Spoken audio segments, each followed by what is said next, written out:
Boom. We're on. Happy Monday. Today is what? March 21st, 2022.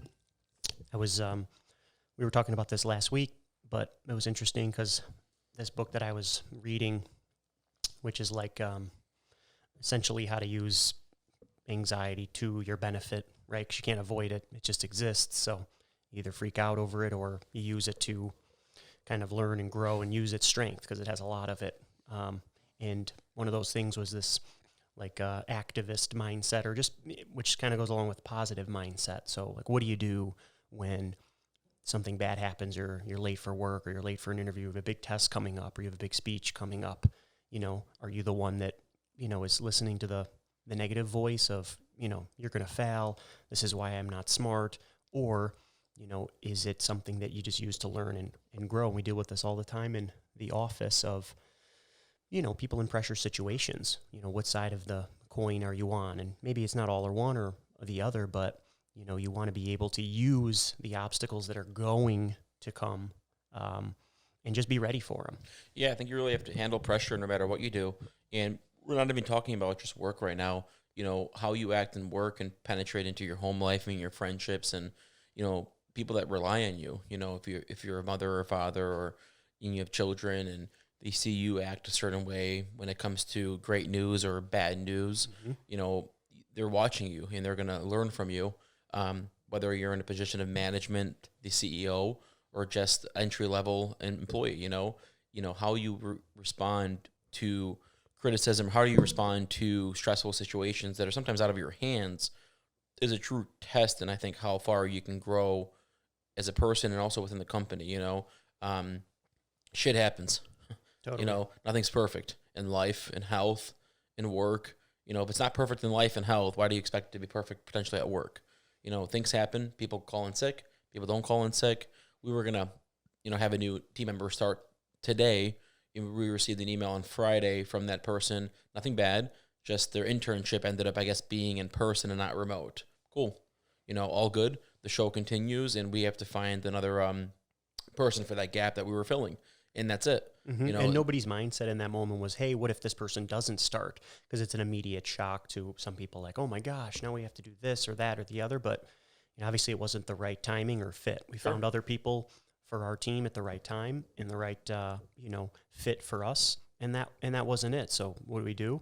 Just keep working. You work around it. You don't dwell on, oh, now we're going to get behind. I'm not going to be able to do this. I can't do that.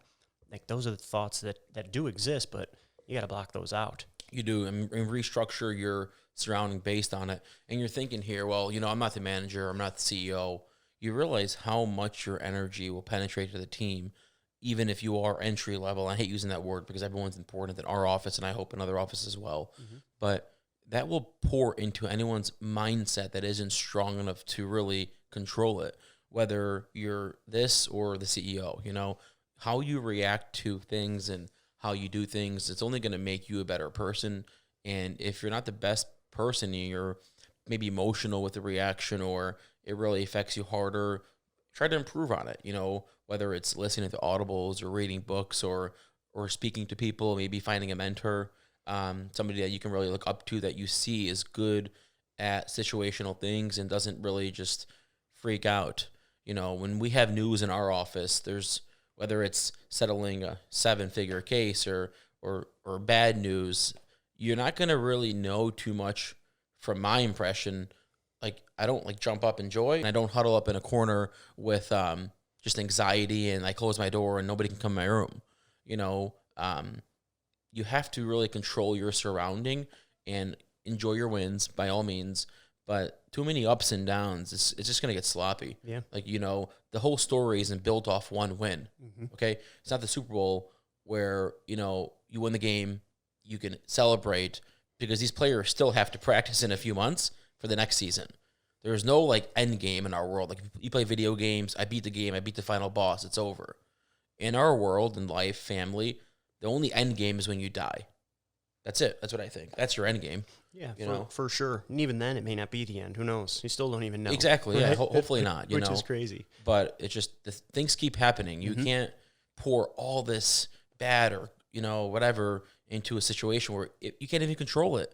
And that's the best thing you can try to improve on is work on things you can't control and how you react to those things. It only make you better. And then it'll make you even better on things you can control, because things are not smooth every single day. There's no way. I agree. I think, it's the lesson or takeaway is it with the issues that happen in your line of work or at home, like expect those things to happen and then draw out your response or visualize your response to those problems happening so that when it does happen, you're already there. You've already kind of visualized it. So it's, a customer or a client or a loved one, you're getting in an argument or there's just a disagreement, you prepare yourself. This is what I'm going to do differently next time. And the first probably step is stopping and listening as opposed to just speaking right away, because that usually, doesn't work out, for the best. But I agree. just prepare for those obstacles to come. There's no perfect scenario. As much as you want it to be perfect, the obstacles will come and you'll work your way around and you'll learn from it. Don't beat yourself up over them. And I think a way you can really look back at it, like for me, I actually have a notebook and it's 2 pages every week, a couple bullet points, but then it gives you the weekly high and the weekly low, right? And you can write down what the weekly high and low was and also how you reacted to it. So it's funny because if you have a notebook or you buy a notebook on Amazon, maybe $10, you can start seeing your highs and lows and fast forward 6 months and look back at the notebook on how you react to the lows versus how you're now reacting to them, and a whole shift in mindset, only to improve. And I like looking at that just so I can write it down, because sometimes you'll forget things and you can see, hey, this was a high, couple lows, all good, how we reacted to them. But if you look at it, if you add up all your lows, the show never stopped. You're still waking up every morning, making sure your kids get on the school bus or your work is there. Hopefully you have an opportunity at work to do better and better, and it's not just a dead-end job. And the show continues all the time. So in that moment when you're so down and that low, in a week, you're not even going to be thinking about that low. Right. Because it's already over. You got to keep moving, you got to control your mindset currently. Right. AKA when the problem comes, it's not like life just ends right there. Like you will wake up the next day and you will have to deal with it, hopefully. And, and so that's the idea of really preparing yourself for, the good and, for the bad, and not freaking out, because that energy of the huffing and, and puffing really weighs on other people too, just as you would want someone else to have a good attitude and a positive attitude of, right, yeah, this person's, a little crazy, or this situation I'm dealing with is a little wild, but, this is what I'm going to do. This is what I'm going to learn from it, and, life will go on. Everything happens for a reason. Sometimes at that point it might look like a low, but you fast forward a few months and you're like, wow, I'm really happy it happened that way because it's 5 times better now this way. Right. So you never know why it happens. Yeah. If it doesn't, if you have a certain experience and it works out terribly, the only way to move forward and get better is to learn from that, to then, just be, if the shitty scenario didn't happen, you wouldn't have been able to learn from it to get better. Yeah. Like it would just always be, flatline. There would never be any issues to learn from. Yeah, your best learning sometimes is really hands-on. You can read all the books you want and listen to all the audibles. It'll prepare you, but sometimes the best is when you actually feel it in your gut and it hits you. That's the best, because then you can actually learn from it, not just reading a book or anything, but just the mindset. You come in, things go wrong, things are great, you got to keep it moving, and that's it. You can't just stop. Yeah, and reflect on yourself as well, because if you don't even know how you're responding or something, obviously you're ignorant to what's even happening. How do you respond to a stressful situation?